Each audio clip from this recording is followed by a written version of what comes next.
이번에 나온 게 계엄만 나왔지만 두 변호사분들이 계시니까 이 정도 계엄은 어떤 내용을 메꿔주고 실제 재판에 이재용 재판에 어떤 영향을 미칠 것인가 이게 국민들이 제일 궁금한 사항이에요. 그렇죠. 이 문건이 그 계엄만 봐도 내용이 쫙 보여? 어떻게? 아 그럼요. 지금 현재 특검이 제출한 증거에서는 전체적인 로드맵 자체가 없어요. 이 박근혜가 삼성을 어떻게 설득을 해서 자기들이 돈을 빼먹을 것인가 그거를 어떻게 치밀하게 준비해왔는 과정이 없어요.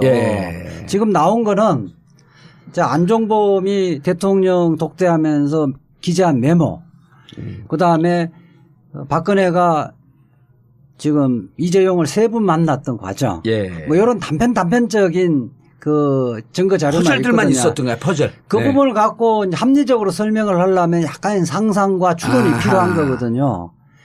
그 부분에 대한 실마리가 풀려진 거죠. 그러니까 전체적인 이재용을 처음에 이재용이 언제부터 경영권 승계를 꿈꿔왔던가.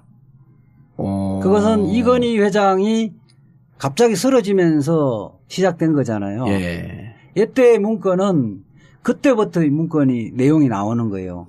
그러니까 이재용의 시점이 심근경색이 2014년 5월경일 거예요. 심근경색에서 쓰러진 게 왜냐하면 세월호 직후였었거든. 그러니까 이 메모 작성 시점이 2014년 8월경 정도 된단 말이에요. 시기적으로는 좀 얼추 맞네. 그러니까 이때부터 이제 이재용 회장이 다시 돌아오기는 힘들다고 판단을 하고 이건희 회장이 그래 이재용이 경영권 승계를 앞으로 어떤 절차를 거쳐서 경영권을 승계할 것인가 이 구상을 하고 있을 때라는 거예요. 그렇죠. 그렇고 또 하나는 처음에 이제 박근혜 대통령 이재용을 만난 시점에 처음 만난 게 2014년 9월이란 말이에요. 9월에 대구에서. 대구에서. 9월이란 말이에요. 그 전에 이미 이 말하자면 치밀하게 준비를 하는 거죠. 그 문서예요. 삼성이 9월에 이재용 회장을 대구에서 만나기 전에 8월서부터 삼성의 승계를 도와주고 그 대가로 어느 정도 무슨 돈을 받고 K재단, 미래스포츠재단, 비덱스포츠 이런 등등에 대한 전체 마스터 플랜이 그렇죠. 입안되는 그 시점. 그게 또 그 김영한 민정수석 그 비망록 다이리에서도 이 내용이 나왔거든요. 나왔죠. 본인은 뭐 사망했기 때문에 못 듣는단 말이에요. 그거 부분을 종합하면 박근혜가 민정수석실을 중심으로 해서 이 말하자면 모의를 했다는 거예요. 모의한 과정. 삼성에서 이제 4가지 정도가 필요했었는데 경영권 선거를 하려면 우선 삼성물산하고 이재용 지분이 적으니까 삼성물산하고 제일모직 합병해서 지분을 넓히고 그렇게 되지면 뭐 신규 순환 출자 고리를 해소해야 할 문제인데 그 문제는 어떻게 해소를 할 것인가. 그다음에 뭐 금융 뭐 중간 지주 회사가 또 설립을 해야 되는데 그 문제는 현행법이 어떤 거고 그 부분을 어떻게 완화시켜야 될 것인지 그다음에 지금 준비하고 있던 삼성 바이오로직스 상장 문제 뭐 이 부분을 어떻게 처리할 것인지 이런 현안들이 4-5가지 있었는데 그 문제에 대해서 정부가 해줄 수 있는 것은 뭐고 삼성이 원하는 것은 무엇이다는 거를 다 조사를 해서 이 부분을 여러 차례 논의하는 거예요. 민정수석실, 민정실에서요. 지금 현재까지 그 행정관의 진술 내용은 한 차례 작성된 게 아니라는 거예요. 이게 계속 수차례 우병우 당시 비서관이 지시를 하고 이 부분을 올리면 그 부분을 또 위선해서 보고를 하고 계속 업그레이드 하고 이랬던 문서라는 거예요. 그러면 박 의원님. 이게 그 5월에 14년 5월에 들어간단 말이에요. 그 우병우가. 그리고 그때는 김영한 민정수석이 있었을 때예요. 그럼 8월에 작성될 때 이미 김영한 민정수석은 제껴진 거예요? 아니면 그때 같이 관여를 했던 거야? 그때 수첩에 나오는 거 비망록에 나오는 거 보면 이 내용이 있었거든요. 그거는 뭐 그 정도까지 정황은 이거 가지고 정확히 알 수 없는데 적어도 우병우 비서관이 이 부분에 대해서 실질적으로 내용을 다 정리하고 오호. 했었던 것으로는 보여지는 거죠. 그렇게 보여지고 네. 우병우가 실질적으로 김영한 수석을 제끼는 게 언제쯤이냐 11월쯤이거든요. 네. 왜냐면 그때 저게 나오잖아요. 정윤회. 네. 정윤회 문건이 그걸 잘 나오니까 처리하죠. 그거를 무슨 얘기입니까? 이건 조홍천이가 국가 기밀을 누설한 겁니다. 찌라시를 유출한 겁니다. 갖고 프레임 전환을 확 시킨 게 우병우 아니에요. 네. 그 지난 금요일 날 네. 특검의 양재식 특검보가 이거 증거를 제출하면서 설명을 어떻게 했느냐면 2014년 6월경에 네. 김영한 민정수석의 수첩에 어떤 내용이 나오냐면 삼성 승계 과정 모니터링을 해야 된다 이런 예. 내용이 적혀 있어요. 그리고 요게 2014년 8월 달에 그 회의 자료 아니에요. 예. 그러니까 민정수석이 지시를 해서 우병우에게 지시를 해서 민정수석실 비서관 행정관들이 이 작업을 쭉 했다는 게 드러나는 거죠.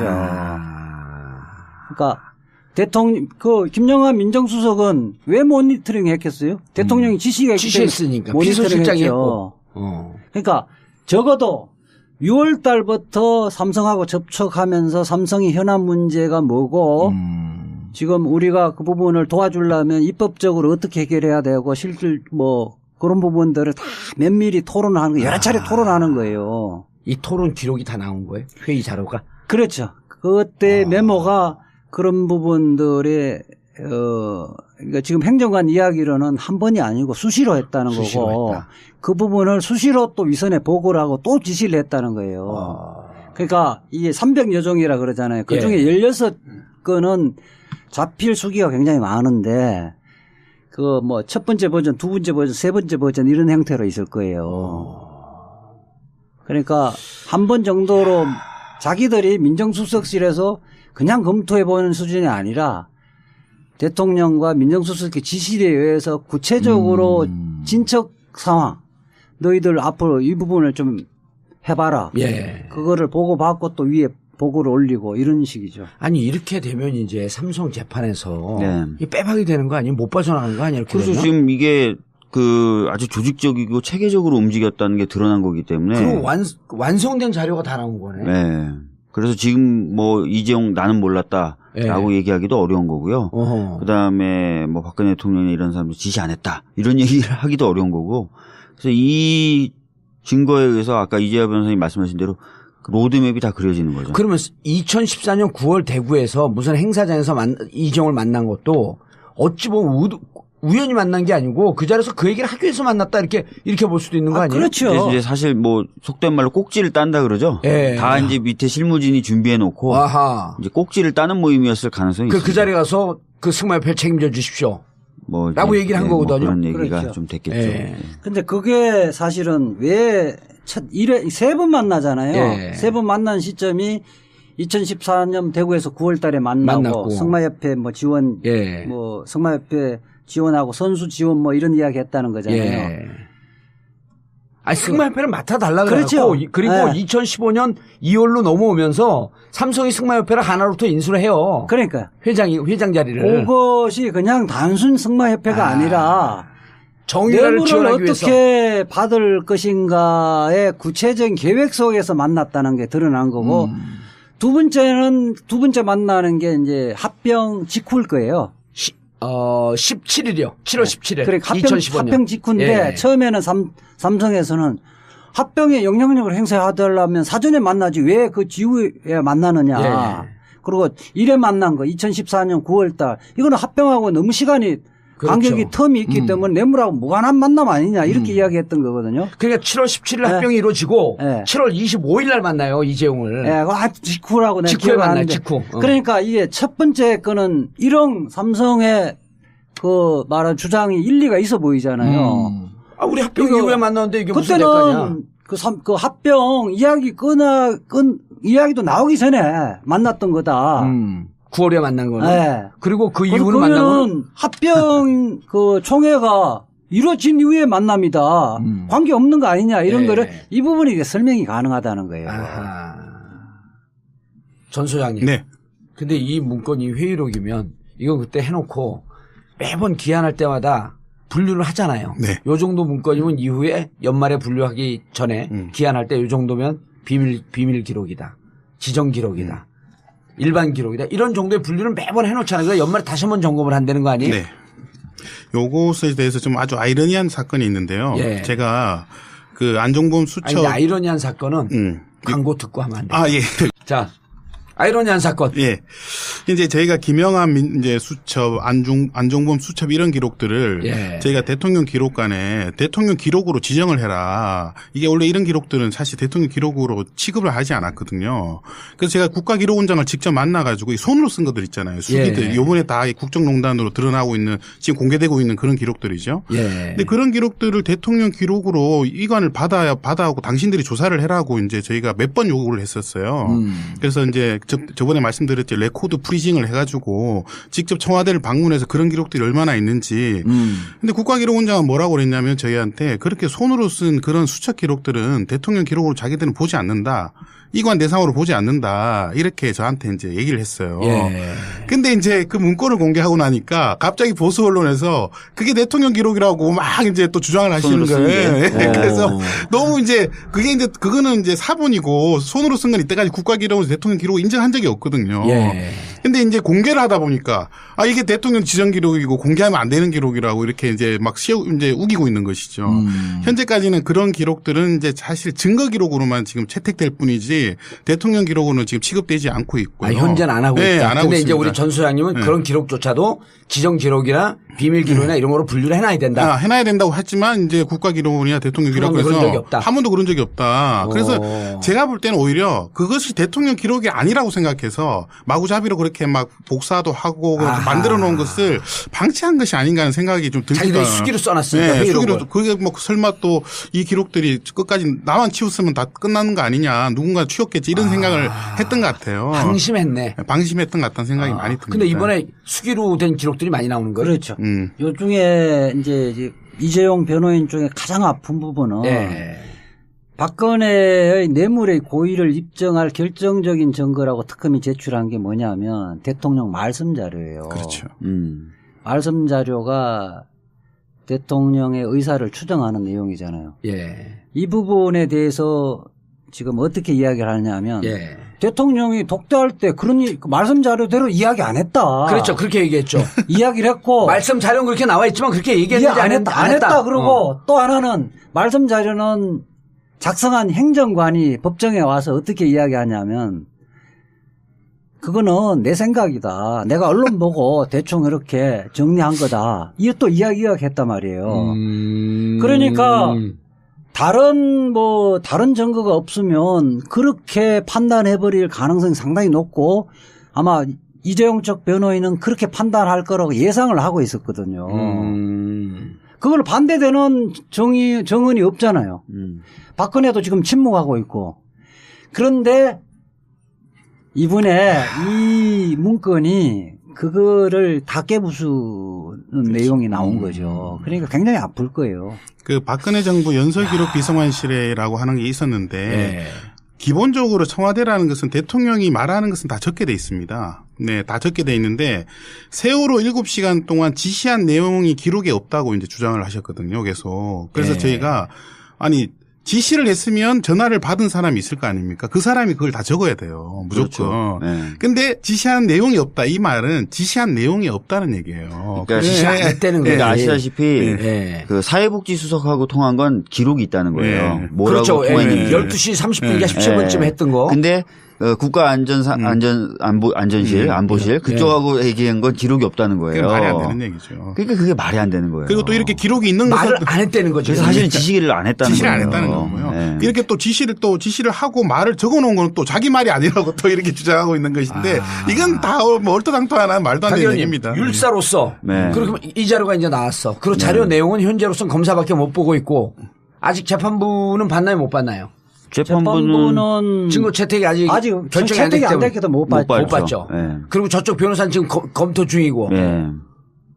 지금까지는 실제로 이제 그 안종범 수석의 수첩이 정황 증거 즉 간접 증거로 될 때 이재 변호사 뭐라 그랬냐면 아까 비슷한 얘기 하셨지만 원래 뇌물죄는 직접 증거는 본인 그 진술밖에 없다. 네. 내가 줬습니다. 내가 받았습니다. 네. 그 대부분의 뇌물죄는 간접 증거를 모아서 간접 증거로부터 직접 결과로 가는 과정이다. 이렇게 얘기했단 말이에요. 보통 뇌물죄는 그렇게 합니다. 네. 네. 이렇게 얘기 안 했는데 내가 좀 멋있게 얘기한 거지 지금.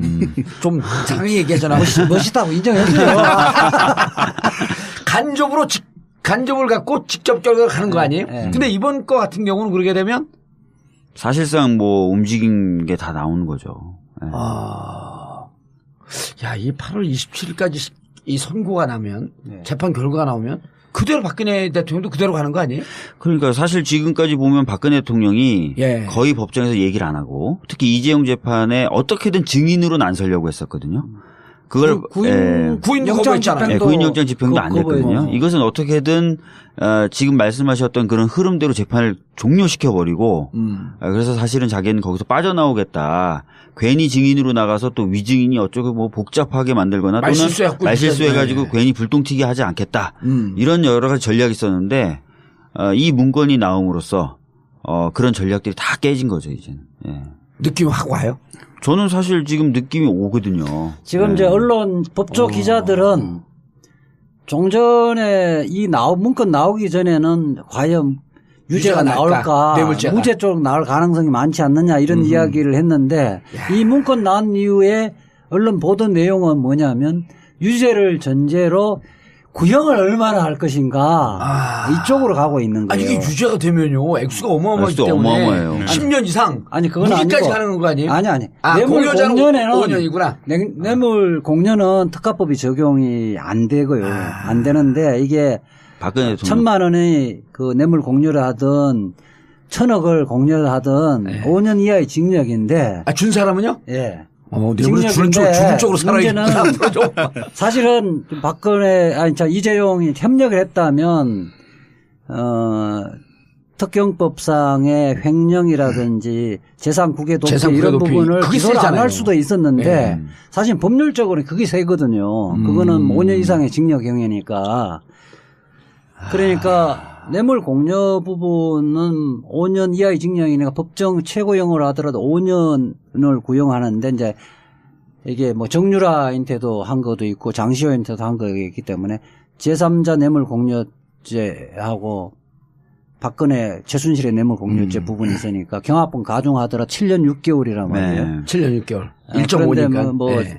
그런데 지금 특경법이 또 추가로 특경법이 또 병합되어 있기 때문에 사실은 여기에다가 좀 재질이 그동안 뻔한 건데 협조를 하지 않았으므로 뻔한 건데도 부인하고 이런 부분에서 이제 괘씸죄도 좀 가미되지면 그래서 이재화 변호사는 몇 년 구형 예상해요? 최소 10년은 구형할 것 같아요. 대체적으로 법조 기자들은 10년에서 15년 이야기하는데 상징적 의미로 해서 저는 10년. 10년 정도는 구형할 것 같아요. 우리 지금 이제 의원이 아니라 박 변호사는. 박 변호사님 어떻게 생각하십니까? 뭐 저도 비슷할 것 같고 아까 말씀드렸던 것처럼 박근혜 대통령의 경우에 이제 큰일 났죠. 이제 사실은. 받은 쪽이니까요. 그리고 정치인들 특별 사면 이런 거 하면 안 돼요. 돈 먹은 정치인들. 억울하게 당한 정치인들 말고. 이 재판부에서 이재용의 지금 구속 기간 내에 선고를 하려는 의미는 법률적인 건 아닌데 심증은 굳혔다. 유죄 선고를 하겠다는 입장이에요. 이 증거 나오기 전에도 그 기본적인 입장은 그거였고. 그러니까 우리가 어떻게 예상을 했었냐면 박근혜 대통령 구속 만기일이 10월 17일이거든요. 그래서 이재용 재판은 8월 27일까지 재판은 끝내고 결심까지 끝내고 최종 결심이 구형 나오잖아요. 선고는 10월 17일에 박근혜 전 대통령 있는 날에 같이 임박해서 할 것이다. 서로 영향을 안 받기 그렇게 위해서. 모순된 판결을 안 하려면 그렇게 해야죠. 그렇죠. 그렇게 예상을 했었는데 근데 8월 27일까지 다 하겠다 그랬어요. 그거는 유죄를 그러니까 만약에 무죄 판결을 한다면 박근혜 재판 하나만 하거든요. 그렇죠. 그렇게 할 필요 없는 거고. 그러니까 박근혜 재판의 중간 판결을 미리 중간 판결을 미리 하겠다는 유죄였다. 근데 이게 나왔으니 이제 유죄 형량이 또 올라갔다. 그렇죠. 큰일 났네, 박근혜 전 대통령 카카. 큰일 났죠. 예. 자, 근데 우리가 여기서 큰일 났다고 그분을 위로하거나 걱정할 수가 없어요. 왜냐하면 마지막 퍼즐이 남아있잖아요. 네. 공공의 적, 우병우. 이 아저씨 얘기를 해야 될 거 아니야. 그렇죠. 예? 지금 이 기사의 댓글들 보면 예. 이제 이 문건으로 우병우를 구속시킬 수 있는 건가 아니냐. 그게 제일 큰 관심사예요. 그러면 이 추가로 수사를 하면 우병우의 제명은 뭐가 될 것인가 관심이 많더라고요. 자, 첫 번째 추가 수사 가능한지. 지금 우병우는 계속 자기는 모른다라고 얘기했거든요. 예. 그리고 아까도 말씀드렸듯이 거의 뭐 안종범 수석이나 이쪽에서 좀 움직이거나 말거나 이 정도로 그 그림이 그려졌던 건데 이게 나온 이상 민정에서 관여 안 했다고 할 수가 없죠. 행정관 2명이 우병우 비서관의 지시로 네. 얘기를 했잖아요. 네, 그러니까요. 그럼 난 지시로 대통령 지시로 전달한 것밖에 없다. 이게 블랙리스트하고 똑같은 논리거든요. 예. 김기춘하고 그다음에 누구예요? 그 여성 장군 조윤선. 조윤선 이 둘이 나 대통령 지시한 거 그냥 했다. 책임 없다. 그런데 블랙리스트에 대해서 유죄가 나왔잖아요. 우병우가 지금 나는 중간에 있어서 그냥 지시만 했다. 그래도 이건 유죄야. 그렇죠. 스스로 네. 영혼 없는 공무원이라는 그는 변명은 예. 법원에서는 통하지 않아요. 통하지 않고. 예. 자, 그런데 문제는 행정관들이 얘기했잖아요. 우병우 그 비서관이 지시했습니다. 그럼 이제 그 이후 얘기가 쫙 나올 거 아니야, 이제. 네. 예? 우병우가 수속되고 난 이후에는 또 어떻게 했냐? 이 얘기 또 나올 거 아니에요. 당연히 나오죠. 그 네. 이듬해 이제 그 15년에 수속이 됐으니까. 예. 그럼 우병우 이 재수사하냐 마냐 이게 문제래요. 재수사는 우선요. 예. 이 문건이 여기 민정수석실 문건뿐만 아니라 정무수석실 문건도 수천 건 지금 발견돼 발견됐죠. 있고 국가안보실 안보실 문건에서도 발견돼 있기 때문에 검찰이 박근혜 이재용 수사에 보강을 하는 의미에서만 그치지는 않을 거고요. 이게 국정농단의 실제 또 다른 측면들이 또 다른 행위들이 상당히 많이 있기 때문에 수사하는 건 불가피하다. 그리고 특히 우병우 같은 경우는 그동안 우병우가 몰랐을 리가 없었는데 계속 모른다고 오리발을 내밀었죠. 그러니까 뭐 압수수색을 거부하면서 압수수색 실패하면서 증거를 확보 못했던 거 아니에요. 여기 이제 실마리를 잡은 거기 때문에 재수사는 불가피하게 해야 되고 이 부분은 아까처럼 1회의 뭐 밑에서 또는 다른 기관에서 보고를 와서 그냥 대통령이나 민정수석에 전달했으면 그거 갖고 공모했다고 보기는 어렵잖아요. 예. 이게 전체적으로 뇌물 부분을 어떻게 뇌물을 받을 것인가 로드맵을 작성한 것은 깊숙이 공모를 했다는 거거든요. 그러니까 박근혜의 뇌물 수수의 공범으로 어허. 입건이 가능하고 실질적으로 상당한 역할을 했다는 거예요. 그러면 재수사하면 구속영장 청구도 가능한가요? 실제로 지금까지 우병우 수석의 경우에는 압수수색도 거부하고 또 나중에 압수수색되는데 핸드폰 다 바꿔서 새로 개통된 핸드폰 내고. 그건 인멸의 증거 그렇죠. 아니에요? 바로 증거인멸의 의혹이 있었다라는 것이 지금 드러난 거기 때문에 뭐 필요하면 구속도 할 수 있겠죠. 더군다나 이 진술 행정관이 검사예요, 검사. 아, 검사예요? 네. 행정관 검사예요. 그걸 왜 이제 얘기를 해요? 이 아저씨가. 검사이기 때문에 검사가 허위 진술을 할 이유가 없잖아요. 그로 인해서 현직 검사예요? 현직 검사예요. 검찰 파견 파견 나갔던. 그럼 에이스 아니야 또? 에이스 중에 에이스죠. 저 같은 경우는 그 행정관들이 예. 추가적인 문건들을 가지고 있을 거라고 저는 확신하고 있습니다. 아. 자신이 빠져나가기 위해서. 예, 그런 아마 추가적으로 조사를 하게 되면 그 지시한 것에 대한 정황 같은 이제 수첩 기록 같은 것들을 아마 제출할 가능성이 우병우 수석이 이제 궁금증이 지시했던 거 다 가지고 있을 거예요. 다 가지고 있습니다. 이제 궁금증이 풀리네. 검사란 얘기를 진작 해야지. 일주일 동안 신문을 못 봤잖아요. 검사라니. 그러면 이분들 우리가 많이 사람들이 의혹을 제기하잖아요. 특히 이른바 조중동에서 이거 무슨 음모 아니냐. 그리고 발견하고 뭐 11일 동안 왜 갖고 있었냐. 그런데 이 문서 작성의 주체가 검사라고 한다면 모든 해답은 다 풀리는 거예요. 이 문건의 중요성을 알았고 이 문건을 파쇄하라고 했을 때 이것이 갖고 올 위법한 행위의 파장도 알았던 거예요. 그렇군요. 저는 박근혜 정부가 왜 이렇게 기록을 꼼꼼하게 남겨놨을까라고 하는 제가 생각을 많이 해봤어요. 예.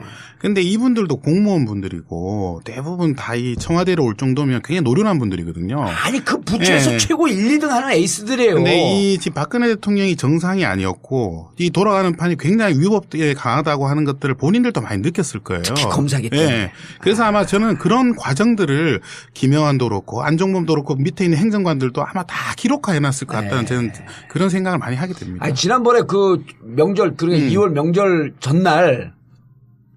명절 전날 공정거래위를 그 급습을 했잖아요. 아니 금융 금융인가? 공정거래위에 금융위야. 금융. 아니, 둘 다 했어요. 둘 다 했는데 공정거래위원회 서기관이 메모를 해놨죠. 그렇죠. 공정거래위에 서기관이 메모를 해놨잖아. 이거 위에서는 SDI 주식 매각 몇 주를 할 것인가. 아니 위원장은 천만 주를 매각을 하라고 하는데 부위원장이 느닷없이 500만 주를 매각해라. 그리고 부위원장이 삼성 사장을 만나고 있었단 말이에요. 그걸 다 기록을 해놓은 거 아니야? 어이구 이상한 일이 벌어지고 있네. 왜 1000만 주를 하라는데 부위원장은 왜 500만 주지? 결국 500만 주로 갔잖아. 그러니까 서기관이 이게 내가 이 서기는 기록하는 거 아니야. 서기관이 내가 기록을 해놔야겠다 이거를. 그러면서 그것들이 나타난 거거든요. 그러니까 지금 그 검사 행정관들도 이 상황이 보통 위법한 상황이 아니고 나중에 역사가 너 그거 왜 파쇄했어? 이게 문서화된 게 어디선가 나왔는데 본인이 파쇄를 한 장본인으로 지명될 경우에 빠져나갈 수가 없는 거 아니에요? 그렇겠죠. 그리고 또 위에 있는 지시사항을 자기가 실행한 것으로 되기 때문에 자기가 오히려 기소가 될 수 있는 그런 지시한 걸 다 써놔야 되는 거죠. 지시를 받았다는 걸 다 써놔야죠. 다 써놔야 됩니다. 그리고 지시받고 난 무슨 내용인지 몰라서 그냥 파쇄했습니다. 라고 할 때 일반인들은 그것도 이제 법에서 무지는 면책사유가 아니다. 민정수석실에 전혀 관계없는 다른 직원이 와갖고. 네. 거기 예컨대 우연히 왔던 사람이 저거 필요 없습니다. 갖고 가세요. 이렇게 해서 갖고 갔다면 고의가 없는 거거든요. 그렇죠. 그건 면책이 되지만 이건 검사야.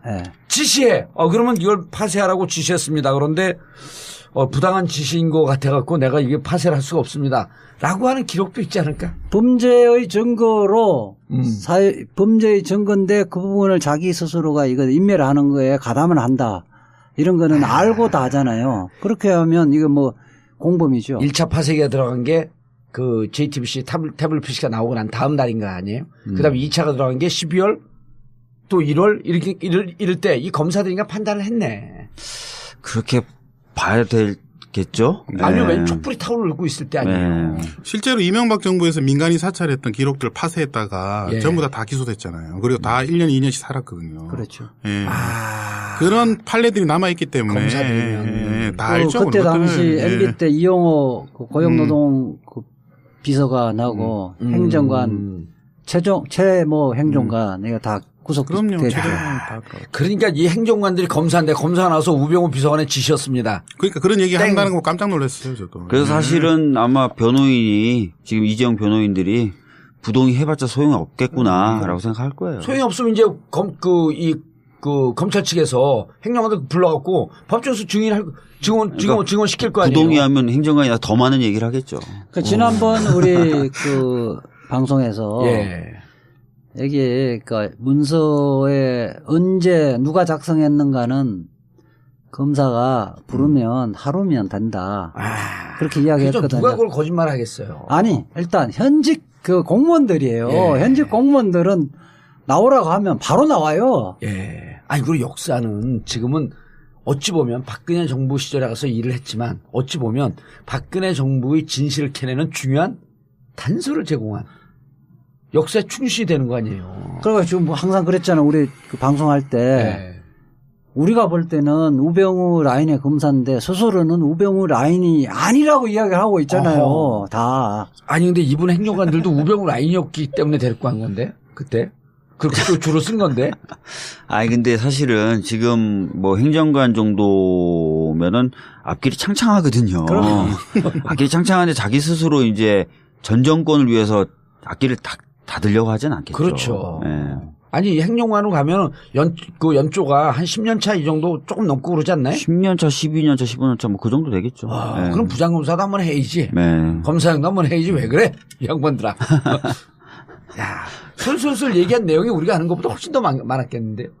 아, 그렇죠. 지금 아마. 그러면 우병우는 결론. 재수사.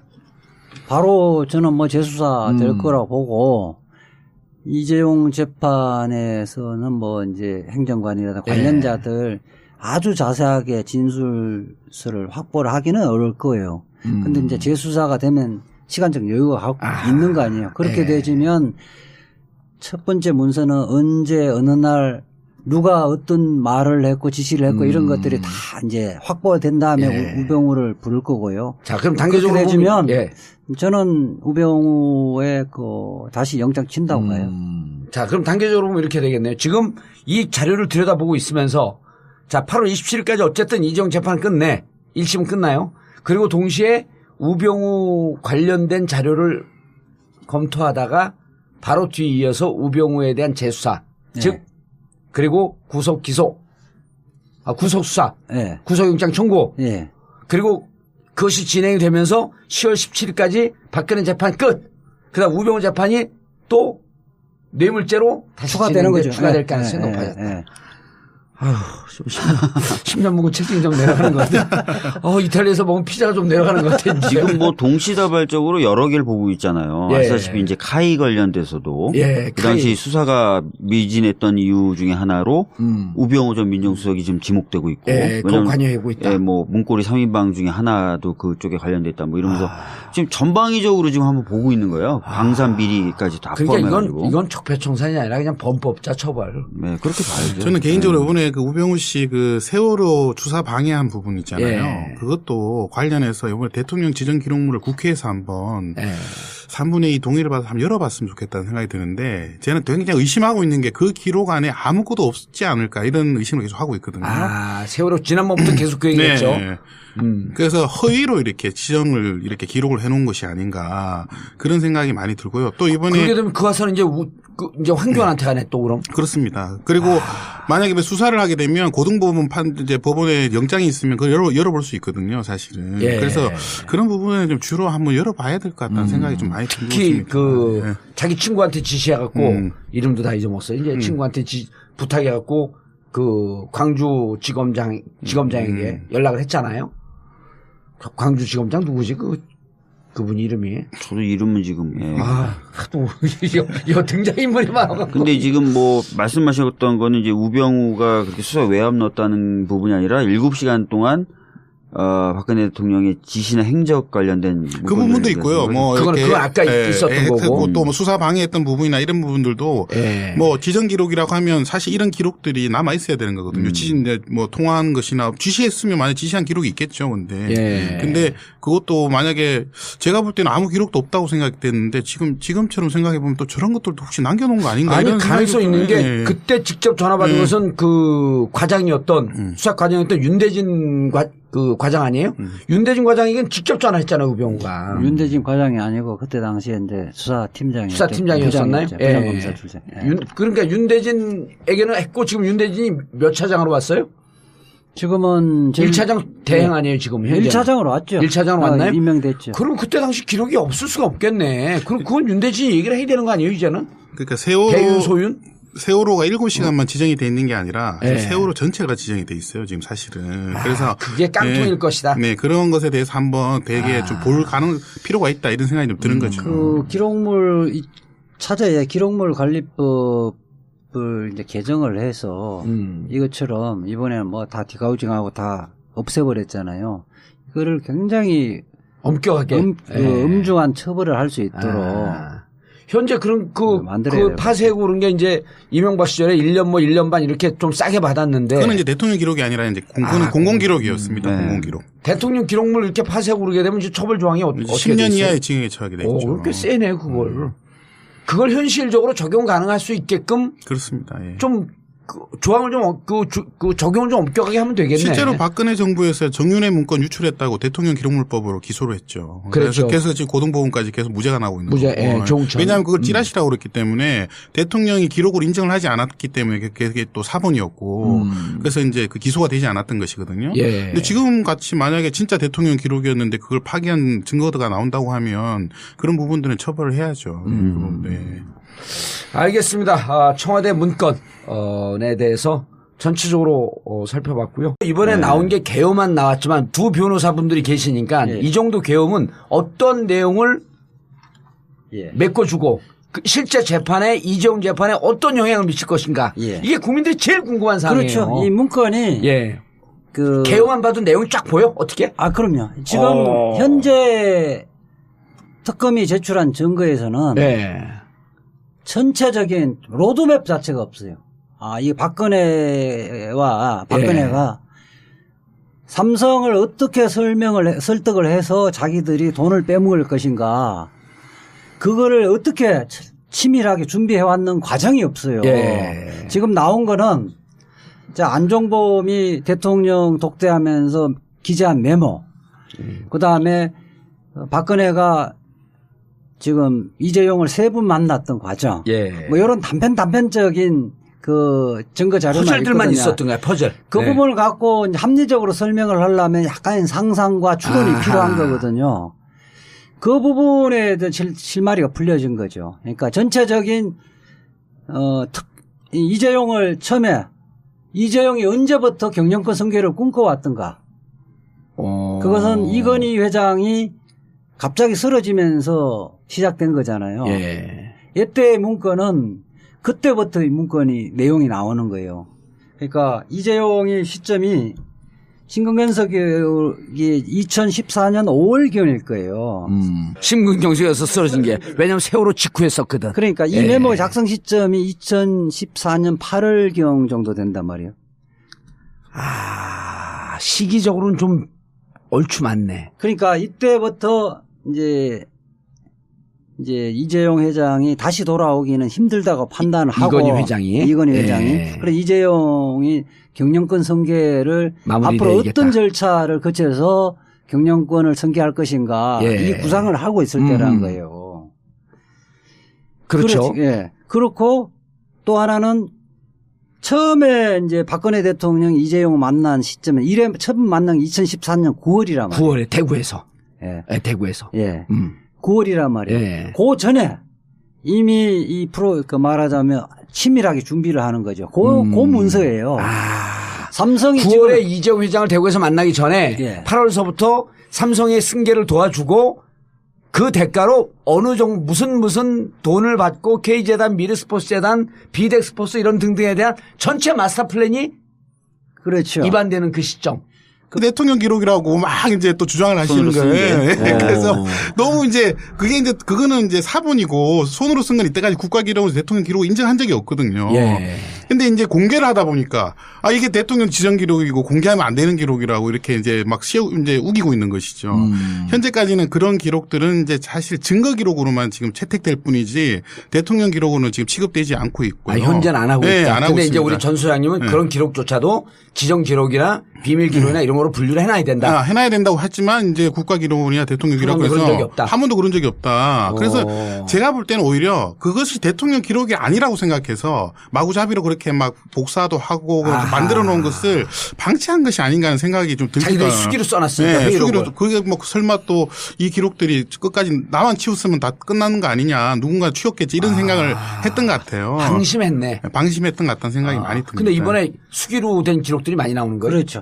요 중에 이제 이재용 변호인 중에 가장 아픈 부분은 박근혜의 뇌물의 고의를 입증할 결정적인 증거라고 특검이 제출한 게 뭐냐면 대통령 말씀 자료예요. 그렇죠. 말씀 자료가 대통령의 의사를 추정하는 내용이잖아요. 이 부분에 대해서 지금 어떻게 이야기를 하냐면 대통령이 독대할 때 그런 말씀 자료대로 이야기 안 했다. 그렇죠. 그렇게 얘기했죠. 이야기를 했고 말씀 자료는 그렇게 나와 있지만 그렇게 얘기했는지 안 했다. 그러고 또 하나는 말씀 자료는 작성한 행정관이 법정에 와서 어떻게 이야기하냐면 그거는 내 생각이다. 내가 언론 보고 대충 이렇게 정리한 거다. 이게 또 이야기가 했단 말이에요. 그러니까 다른 증거가 없으면 그렇게 판단해버릴 가능성이 상당히 높고 아마 이재용 쪽 변호인은 그렇게 판단할 거라고 예상을 하고 있었거든요. 그걸 반대되는 정언이 없잖아요. 박근혜도 지금 침묵하고 있고. 그런데 이분의 이 문건이 그거를 다 깨부수는 내용이 나온 거죠. 그러니까 굉장히 아플 거예요. 그 박근혜 정부 연설기록 비서관실이라고 하는 게 있었는데 네. 기본적으로 청와대라는 것은 대통령이 말하는 것은 다 적게 돼 있습니다. 네, 다 적게 돼 있는데 세월호 7시간 동안 지시한 내용이 기록에 없다고 이제 주장을 하셨거든요. 계속. 그래서 네. 저희가 아니 지시를 했으면 전화를 받은 사람이 있을 거 아닙니까? 그 사람이 그걸 다 적어야 돼요. 무조건. 그렇죠. 네. 근데 지시한 내용이 없다. 이 말은 지시한 내용이 없다는 얘기예요. 그러니까 지시 안 했다는 거예요. 그러니까 아시다시피 네. 나오냐면 삼성 승계 과정 모니터링을 해야 된다 이런 예. 내용이 적혀 있어요. 그리고 요게 2014년 8월 달에 그 회의 자료 아니에요. 예. 그러니까 민정수석이 지시를 해서 우병우에게 지시를 해서 민정수석실 비서관 행정관들이 이 작업을 쭉 했다는 게 드러나는 거죠. 그러니까 대통령 김영환 민정수석은 왜 모니터링 했겠어요? 대통령이 지시가 있기 때문에 지시했으니까 비서실장이 했고. 그러니까 적어도 6월 달부터 삼성하고 접촉하면서 삼성이 현안 문제가 뭐고 지금 우리가 그 부분을 도와주려면 입법적으로 어떻게 해결해야 되고 실질 뭐 그런 부분들을 다 면밀히 토론하는 거 여러 차례 토론하는 거예요. 이 토론 기록이 다 나온 거예요? 회의 자료가? 그렇죠. 그때 메모가 그런 부분들의 그러니까 지금 행정관 이야기로는 한 번이 아니고 수시로 했다는 수시로 거고 했다. 그 부분을 수시로 또 위선에 보고를 하고 또 지시를 했다는 거예요. 그러니까 이게 300여 종이라 그러잖아요. 그중에 16건은 잡힐 수기가 굉장히 많은데 그 뭐 첫 번째 버전, 두 번째 버전, 세 번째 버전 이런 형태로 있을 거예요. 그러니까 한 번 정도로 자기들이 민정수석실에서 그냥 검토해보는 수준이 아니라 대통령과 민정수석의 지시에 의해서 구체적으로 진척 상황 너희들 앞으로 이 부분을 좀 해봐라. 예. 그거를 보고받고 또 위에 보고를 올리고 이런 식이죠. 아니 이렇게 되면 이제 삼성 재판에서 네. 이 빼박이 되는 거 아니에요? 못 빠져나가는 거 아니에요? 이렇게 그래서 되면? 지금 이게 그 아주 조직적이고 체계적으로 움직였다는 게 드러난 거기 때문에. 그리고 완성된 자료가 다 나온 거네. 네. 그래서 지금 뭐 이재용 나는 몰랐다라고 얘기하기도 어려운 거고요. 그다음에 뭐 박근혜 대통령이 이런 사람들 지시 안 했다 이런 얘기를 하기도 어려운 거고. 그래서 이 증거에 의해서 아까 이재화 변호사님 말씀하신 대로 그 로드맵이 다 그려지는 거죠. 그러면 2014년 9월 대구에서 무슨 행사장에서 이재용을 만난 것도 어찌 보면 우연히 만난 게 아니고 그 자리에서 그 얘기를 하기 위해서 만났다 이렇게 볼 수도 있는 거 아니에요? 그렇죠. 그래서 이제 사실 뭐 속된 말로 꼭지를 딴다 그러죠. 예. 다 이제 밑에 실무진이 준비해 놓고 이제 꼭지를 따는 모임이었을 가능성이 있습니다. 그 자리에 가서 그 승마협회 책임져 주십시오. 뭐 라고 얘기를 한 거거든요. 뭐 그런 얘기가 그렇죠. 좀 됐겠죠. 예. 근데 그게 사실은 왜 세 번 만나잖아요. 예. 세 번 만난 시점이 2014년 대구에서 9월 달에 만나고 승마협회 뭐 지원 뭐 승마협회 또 그 김영환 민정수석의 그 비망록 다이리에서도 이 내용이 나왔거든요. 나왔죠. 본인은 뭐 사망했기 때문에 못 듣는단 말이에요. 그거 부분을 종합하면 박근혜가 민정수석실을 중심으로 해서 이 말하자면 모의를 했다는 거예요. 모의한 과정. 삼성에서 이제 네 가지 정도가 필요했었는데 경영권 선거를 하려면 우선 삼성물산하고 이재용 지분이 적으니까 삼성물산하고 제일모직 합병해서 지분을 넓히고 그렇게 되지면 뭐 신규 순환 출자 고리를 해소해야 할 문제인데 그 문제는 어떻게 해소를 할 것인가. 그다음에 뭐 금융 뭐 중간 지주 회사가 또 설립을 해야 되는데 그 문제는 현행법이 어떤 거고 그 부분을 어떻게 완화시켜야 될 것인지 그다음에 지금 준비하고 있던 삼성 바이오로직스 상장 문제 뭐 이 부분을 어떻게 처리할 것인지 이런 현안들이 네다섯 가지 있었는데 그 문제에 대해서 정부가 해줄 수 있는 것은 뭐고 삼성이 원하는 것은 무엇이다는 거를 다 조사를 해서 이 부분을 여러 차례 논의하는 거예요. 민정수석실, 민정실에서요. 지금 현재까지 그 행정관의 진술 내용은 한 차례 작성된 게 아니라는 거예요. 아하.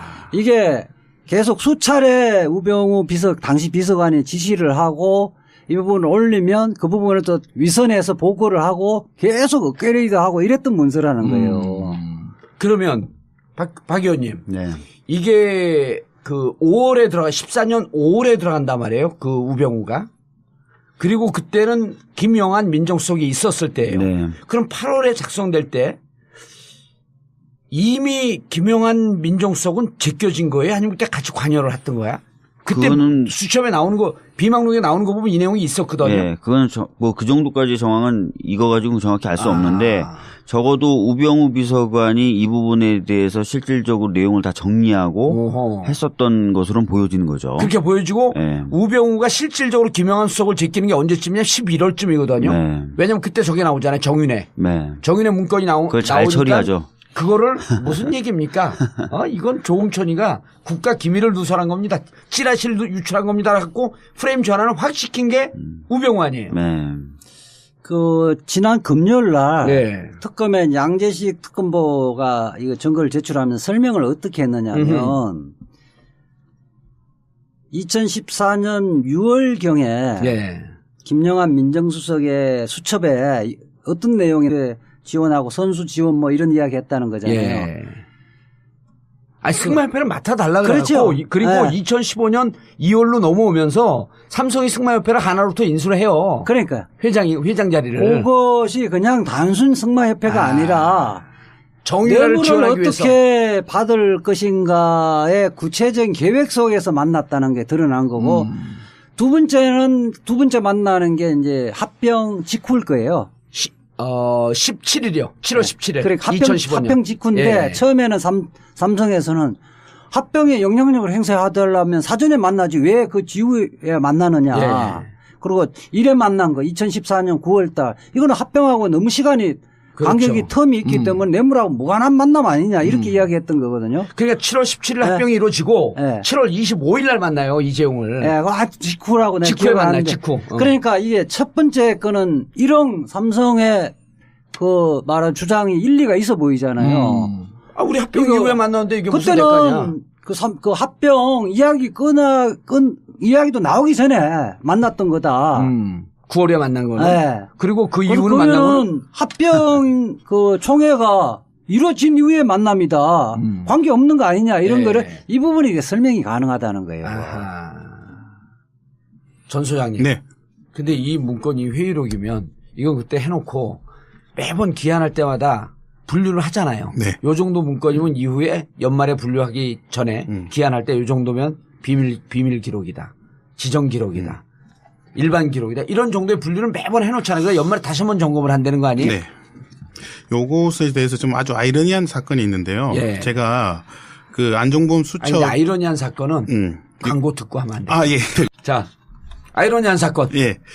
이제 저희가 김영한 이제 수첩, 안종범 수첩 이런 기록들을 저희가 대통령 기록관에 대통령 기록으로 지정을 해라. 이게 원래 이런 기록들은 사실 대통령 기록으로 취급을 하지 않았거든요. 그래서 제가 국가기록원장을 직접 만나가지고 이 손으로 쓴 것들 있잖아요. 수기들. 요번에 다 국정농단으로 드러나고 있는 지금 공개되고 있는 그런 기록들이죠. 근데 그런 기록들을 대통령 기록으로 이관을 받아오고 당신들이 조사를 해라고 이제 저희가 몇 번 요구를 했었어요. 그래서 이제 저번에 말씀드렸죠. 레코드 프리징을 해가지고 직접 청와대를 방문해서 그런 기록들이 얼마나 있는지. 근데 국가기록원장은 뭐라고 그랬냐면 저희한테 그렇게 손으로 쓴 그런 수첩 기록들은 대통령 기록으로 자기들은 보지 않는다. 이관 대상으로 보지 않는다. 이렇게 저한테 이제 얘기를 했어요. 근데 이제 그 문건을 공개하고 나니까 갑자기 보수 언론에서 그게